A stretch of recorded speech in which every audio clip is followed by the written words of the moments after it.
वो तो है कि क्योंकि वो संगठन के आदमी हैं और भावना समझ रहे हैं कि अथक प्रयास करने के बावजूद भी कांग्रेस जो अपने सामने में समक्ष में जो उनका विपक्ष है उसको काउंटर नहीं कर पा रही है। तो कहीं ना कहीं मूलचूल परिवर्तन की आवश्यकता है।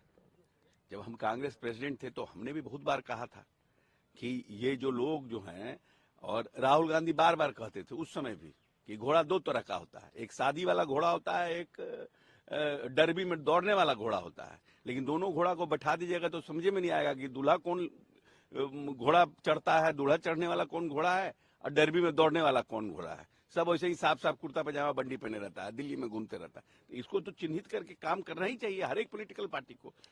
हम ये नहीं कह रहे हैं कि सिर्फ कांग्रेस, हर एक पॉलिटिकल पार्टी को डरबी में दौड़ने वाला घोड़ा चाहिए। दूल्हा लादने वाला घोड़ा से काम नहीं चलेगा, क्योंकि जैसे ही रेस में जाएगा वो थमस जाएगा। भाई जगताप एक कांग्रेस के नेता हैं, उन्होंने इलेक्शन कमीशन को कुत्ता कर दिया। ये गलत बात है। ये सब भाषा जो है ये कोई अच्छी भाषा नहीं। बहुत सार्वजनिक जीवन में भाषा की जो मर्यादा है वो टूटते जा रही है। और खासकर भारतीय राष्ट्रीय कांग्रेस जिसने इतना आजादी की लड़ाई में जिनकी इतनी भूमिका है, उनके नेताओं को तो शालीनता, उनका जिसको बोलते हैं पेटेंट होना चाहिए। शालीनता में शालीनता रखना चाहिए, भाषा की शालीनता रखनी चाहिए। अभी किसी संस्थाओं को जो संस्थागत है, वैसी संस्थाओं को जो इंडिपेंडेंट है, जो कॉन्स्टिट्यूशनल बॉडी, अब उनको आप कुत्ता कहिए, कभी किसी जज के बारे में कुछ कह दीजिए, ये सब तो संस्थागत चीजें हैं ना। आपको अपनी भावना है, अपनी भावना को आप व्यक्त करने का 50 तो तरीका है और 50 तो भाषा है। प्रधानमंत्री ने कहा है कि जो अपोजिशन है आज देश में, इसका एक ही काम है, देश की जो जनता है उसको मिसलीड करना, उनको और कोई काम नहीं रह गया है। अब ये देखिए, ऐसा है कि प्रधानमंत्री जी ने जो बात कहा है वो सत्य है। क्योंकि आप पिछले जब से पार्लियामेंट शुरू हुआ है, एक दिन भी पार्लियामेंट में पब्लिक तो आपको तभी देखेगा ना, what you want, how you are arguing. ये है ना बहस का मामला।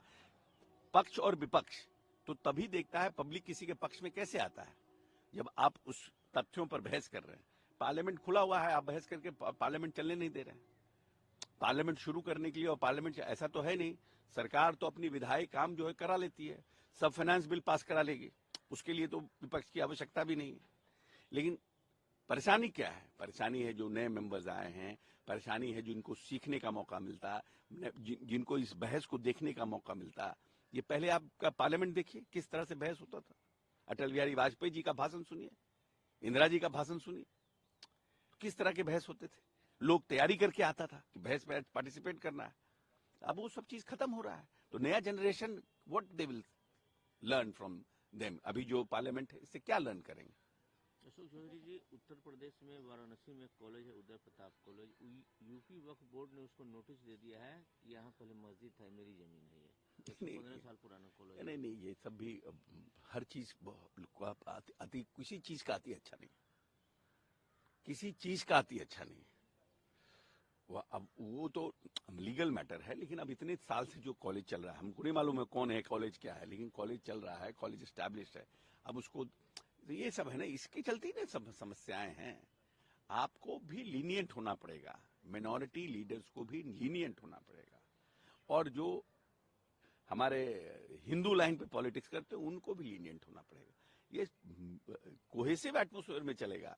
प्रधानमंत्री जी की जो इच्छा है कि हम थर्ड बिगेस्ट इकोनॉमी बने, तो ये सब के लिए, हिंदुस्तान के लिए गर्व की बात होगी।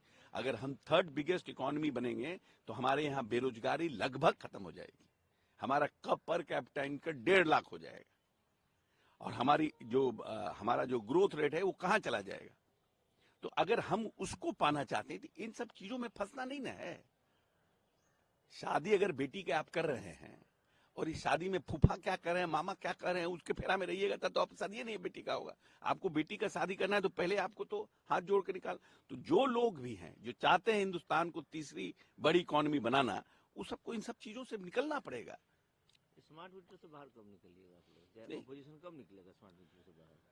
स्मार्ट मीटर, देखिए, अपोजिशन को लगता है कि स्मार्ट मीटर के माध्यम से जो जनता है वो हमको बहुत समझेगी कि हम भारी उनके लिए चिंता कर रहे हैं। लेकिन प्रदेश का जो विकास है उसको भी तो आप देखिएगा। आज भी हम इस देश में सबसे सस्ता बिजली दे रहे हैं और बिजली खरीद के दे रहे हैं। तो निश्चित रूप से हम जनता को फायदा दे रहे हैं, लेकिन जो हम कम दे रहे हैं उसका तो पैसा आप दीजिए। ऑपोजिशन कहता है, ये बात जरूर कहता है कि काम नहीं हो रहा है, इसलिए कि उनके पास तो 22,000 करोड़ का बिहार था ना। MMGSY, PMGSY, हमारे डिपार्टमेंट में PMGSY से मात्र 8,000 किलोमीटर पक्की सड़क थी जब नेता आए थे, मात्र 8,000, और आज 118,000 किलोमीटर पक्की सड़क है। फर्क समझ लीजिए। काम नहीं हो रहा तो यही कोई अंधा होगा, उन्हीं को नहीं दिखेगा बिहार में काम। एक पूरे दुनिया में हिंदुस्तान सबसे तेज गति से आगे, विकास दर से आगे बढ़ रहा है, और पूरे हिंदुस्तान में बिहार सबसे तेज गति से 11% का विकास दर से आगे बढ़ रहा है। अब इनको काम अंधे लोग न समझेगा। अब किसी को नहीं दिखता चाहता है, देख करके भी कोई सुंदर को क्रूप बोले, यार ये तो बहुत क्रूप है, तो क्या कह सकते हैं।